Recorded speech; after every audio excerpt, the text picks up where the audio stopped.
People look at Japan and think, oh my god, cute anime women. Oh my god, cute food and ice cream. Wow, vending machines. Am I right, guys? Need underwear? That vending machine has you. There is a darker side to Japan. So normally Japan has a 1% crime rating everywhere. But in this particular area, the red light district or entertainment district of Japan, of Tokyo, and the crime rating there is 38% compared to the 1%.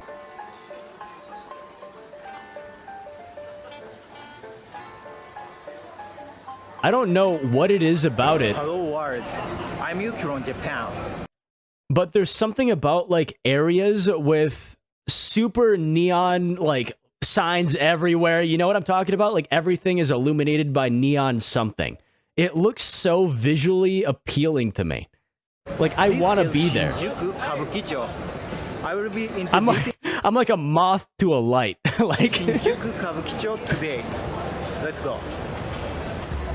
People say that Shinjuku is nice, beautiful, crowded, and has a lot of high buildings and neon lights. But it's so boring. People already know about it if you walk here. You know what? I'll help you guys out. Wait, no, the subtitles are in, okay, Japanese. Wow, never mind. But what about Shinjuku Kabukicho? I would like to introduce host clubs, hostess clubs, brothels, prostitution. So a thing about hostess clubs that we will learn about in a second is that there's like a hierarchy. And so on. Many people's lives have been ruined here by criminals and rippers. People are threatened by crooks and some people have even disappeared. I like to see all. Should I IRL stream in Japan in the red light district? I feel like that'd be fun. Wait, no, I'd get canceled real quick. Wait, never mind. Never mind. Bottom of their heart. I like a city which caters to the greedy. In Japan, but not in the no-no zone? Yeah, true. Then, let's go on a journey together. This is the famous entrance arch of Kabukicho Shinjuku. Kabukicho First Street. Kabukicho is a special area in Shinjuku. Its guards go through the arch and are escorted here by hosts. It is the beginning of the end for them. After that, their life could be ruined. I like to see people changing or ruining their life. So, I think I have a bad personality. So, a very pure country girl could become a prostitute to give the host money. That is crazy. That is crazy that that's a thing. And it's accepted here. In this place. That is insane. You could change your life if you enter through the arch. This area is the #1 red light district in Asia. Oh dang. Sakura George Street. This is Sakura Street. As you know, this street is narrower than the first two. So, the more narrow the street, the more dangerous the street becomes. Wait, what? There are many pretty girls hiding in the brothels. End of the brothels. There are a lot of free shops which introduce brothels to you. Bozos? Is he saying bozos or what is he? I don't know what he's saying. He's definitely not saying bozos, okay? They introduce the brothels. It does to look you. like arcades. They can get money, even though. How do you get a car in there? How do you get a car in there? He's so far. He's like in the Maze Runner maze right now. Except it's just carnivals and restaurants. How do you fit a car in there? Too many shops.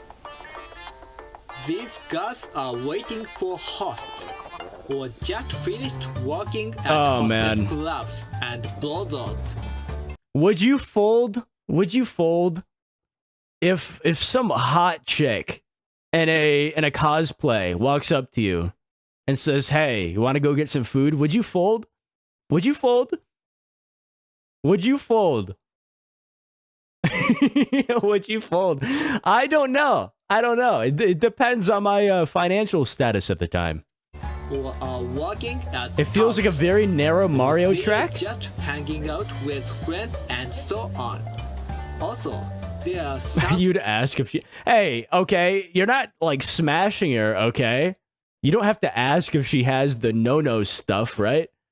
But yeah, I guess it is safe to ask. But that is a definite. If that's your riz when it comes to women, I don't know what to think, man.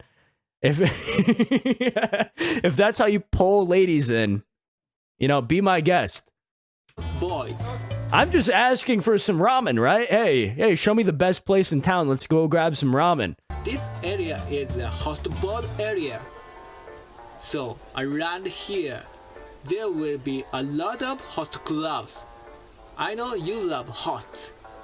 Do you guys love hosts? Do you love an anime man like feeding you like a little kid, like choo choo, here comes the train into your mouth? The How much do newcomer they get host aims paid? at being on the I board. wonder. Because there's some like, you know, it's kind of like catering towards like how women attract guys and how desperate guys can be. There's some desperate ladies out there too. There's some desperate ladies. Like, I wonder how much they will pay to have an attractive man like cuddle with them as they're eating food, you know, give them a hug, like pretty much like stay the night at the restaurant with you as you're doing stuff and like chat about life. I wonder how much they make. I wonder, especially here, a real life She was a yandere sweet, girl. soft-spoken young woman. Nobody would have expected her to do what she did. My name is Adrian, and welcome back to another espresso case by Coffee House Crime. Lesser known It solved sounds and unsolved insane. cases and less It sounds something straight out of like an anime or like a manga or something fictional, but it's real, than which 10 is minutes. scary. Now this case is a bizarre one, not the type I'd usually cover. Today we're looking at the case of Yuka Takeoke and her victim Phoenix Luna. She's considered to be a real-life yandere in Japan. I'll cover that definition in a moment. Alright, I hope you're ready. This is the case of Yuka Takeoke. That ain't yandere. That's called needing mental help. Absolutely. But in this case, you could classify it as a yandere.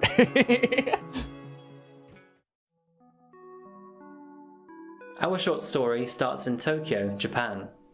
It was October 2018, and 21-year-old Yuka Takeoke resided in Shinjuku City. Shinjuku is a special district in Tokyo, known for its buzzing clubs, karaoke rooms, Yep, and upscale this is the red restaurants, light district. all of them shrouded by skyscrapers. Yuka was living an alternate life, or at least by Western standards.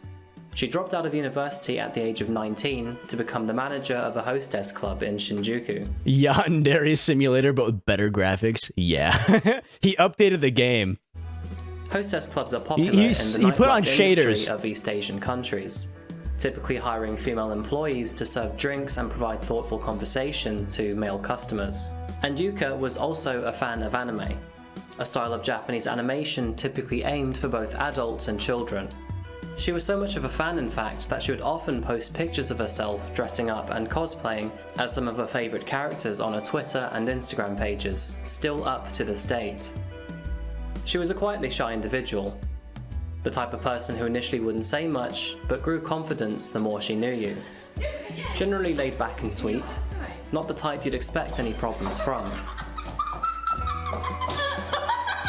Back to anime. One of her favourite types of cosplays was of yandere characters, a specific type Of course. personality. Yanderes Of are generally course. kind, nurturing and lovable women, ones It of all which that makes sense eventually turn now. violent and She rocked them, okay? She does look good. But of course. Of possessive course. over a love interest. Can you see where this is going? In October that year, while still working at a hostess It bar, all makes she sense met a now. 20-year-old man named Phoenix Luna. He was also a host at a nearby host bar called Okay. Fusion Nightclub. Host bars are the same as hostess bars, just hiring male employees for female customers. And Phoenix Luna was in a game of his own. He was very popular amongst the hosts in Shinjuku, and often was in the bar's leaderboards. A lot of his female patrons often returning for his bartending services. Now, just to point out, this is all safe for work. Host bars and hostess bars are strictly PG. At least officially. Other than having things in common, Yuka and Phoenix were in the same industry. They understood each other well from a professional point of view. And with their late-night work schedules matching, it meant that they had a lot of time out of working hours to connect as friends. It was due to these reasons over the following weeks and months that the two grew closer to each other, and eventually started dating. The relationship wasn't all fine and dandy though. Although their matching hours gave them more time to see each other, it also created some tension between the two. With Yuka and Phoenix both working in the same industry, one designed to generate money through flirting, it posed and bared a risk for the Green Devil: jealousy. And oh boy, did that work for Yuka. Over the following months, she grew more and more possessive over him, often monitoring his whereabouts and even checking on his phone when he wasn't looking. This is where it all goes down. Jealous over Phoenix. He asked Yuka if he could run himself a bath to relax, in which she agreed. One he got into, and then fell asleep in. During that time though, Yuka had once again snooped through her boyfriend's phone. And while doing so, she found a few photos of him with another woman. Oh no. Oh no. That is like pulling a thread, and then that thread represents her mental, and right when she saw the pictures, it snapped. And oh god. She didn't know who she was, and it couldn't be a client because she'd bought him out. This discovery enraged Yuka. She'd noticed for the last couple days that he'd been distant with her. She put that together with these photos and took it as evidence that he was cheating on her. So how would you confront your partner if you were suspicious over a picture? Discuss any problems in the relationship? Ask if everything's okay? Not for Yuka.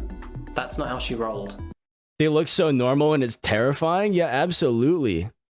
Like, it's just their insides, their thinking, their way of thinking. It's just so different than the way they look, because they look so normal. And because he was so already exhausted from all of his shifts the last few days, he passed out pretty much immediately. Some time had passed when all of a sudden Phoenix felt an uncomfortable feeling coming from his stomach. He looked down, and that's when he saw a knife lodged into his abdomen. Waking up in surprise and terror, he looked back up to see Yuka arched over him. Is this real? Am I dreaming? He thought. Wait, how do you not wake up initially? If someone stabs you in the gut, don't you not wake up? Like, immediately? Like, how did he just like, On pure adrenaline, he shoved her off the bed and ran out the room. Yuka chased Phoenix, grabbing him as he left the front door. Him being taller though, he was stronger and pushed her away as he reached the elevator. By now, Phoenix was losing a lot of blood. The elevator door was closing, and it was heading towards the ground floor. And as the elevator door opened up to the lobby, he lunged forward, almost to safety, and then lost consciousness. Oh no. Yuka had caught up with Phoenix. He lay collapsed on the floor of the hotel lobby, blood pooling around his body. By now, passers-by had noticed the horrific scene unfolding, and the police, they'd called them immediately. But Yuka, she wouldn't leave his side. She just sat there next to his body, and people were too scared to get close to them in case she did something back. Yeah, that is kind of spooky. Is what has made this case notorious. When they got there, police found Yuka. Whoa! And it's kind of spooky how she's just calmly on the phone smoking a cigarette. That is kind of spooky. And I'm assuming that that massive blurred area is the boyfriend. And she's just like, hey, how's it going? How's it going? She's really cute, though. And yeah, that's the reason. He'll go into it in a moment, but that's the reason why she got the minimum sentence. Was because she was cute. Was because she was cute. That's why. Sat next to his body, drenched in his blood. Casually smoking a cigarette. Be right back. Let me go hug my partner real quick. Hey, go ahead. Taken police to get there, she'd also written a letter with his blood, repeatedly saying "I love you" over and over and over again. Oh Tokyo no! Metropolitan Police apprehended Yuka immediately. They would find the letter that she wrote along with the knife she'd used to stab Phoenix in her apartment. When the officer had asked her why she did it, she replied with, "I was sad and seeking to die. I thought that if I kill him, I could be with him." You know what the scary part is? Is that there are billions of people on this planet. It doesn't have to be strictly from Asia, but there's billions of people on this planet that there's probably the slightest percent of people that have this same mindset. They have the same mindset. I was sad and seeking to die. I thought if I kill him, I would be with him. There are probably so many people with that same mindset around the world, and that is terrifying. That is scary. I thought that expressions such as "I like you" and "I would like to be with you" would become reality if we both died. Numerous witnesses if watched I can't as have police you, no escorted one Yuka can. into the back of their vehicle, and when she got in there, she was smiling. And as for the victim, Phoenix Luna, Okay, dude. he was still alive, but only barely. Following the speed in which police and paramedics had got to the apartments, he had not yet passed from his injuries. That is some He was demon transported time to a stuff. local No way hospital she where he smiled remained in after critical that. condition, with only a 20% chance to survive. But on July the 1st, an entire month after he was stabbed in the abdomen, to everyone's surprise, Phoenix Luna was alive and recovering. He tweeted friends and fans to say, "Sorry, I'm alive and back," before adding, "Since I was stabbed in the liver, I can't drink." Being a survivor of a horrific experience, Phoenix agreed to attending a local interview, and in that interview he refused to show any hate towards Yuka. When asked, he said that "I do not hold a grudge." He even pleaded with the judge to reduce her sentence. Yep, here we go. On Thursday the 5th of December Why? 2019, the presiding judge sentenced Yuka to 3 years and 6 months for attempted murder. Did I get that right? 3 years and Yep. 6 months? 3 years and 6 months. On Thursday the 5th of December 2019, the presiding judge handed Yuka a prison term of 3 years and 6 months. Wait, it's 2023. Does that mean she's out and about now? Wait, does that mean I have a chance? No, I'm joking. No, For attempted murder. no I'm Yuka and joking. Phoenix previously had made a court settlement for her to pay him 5 million yen, the equivalent of $47,000 She's out now, US guys. dollars, as a means to reduce her time behind bars. At her hearing, the court judge declared, "If possible, I want people to be able to lead a normal life rather than paying for their sins." And the story doesn't end there. Following Yuka's attempted murder and imprisonment, she grew an entire online community of fans, most of which are invested in anime culture that possess a deep admiration for her, hailing her as if she were a real-life Yandere. Her fans believed that she didn't need to be condemned for her actions, only rehabilitated. She even had a GoFundMe-style campaign. Oh no. She unknowingly made a community of mentally ill people. Raised for her. And while the campaign was shut down, at the time she was receiving over $3,800 from 69 contributors, almost the amount needed to get her out of prison. Following Yuka's crime of attempted murder, she is now scheduled to be released from prison in May 2023. Oh, that is next month. That is next month. I will be at the gate with open arms and my collection of knives. No, I'm joking. No.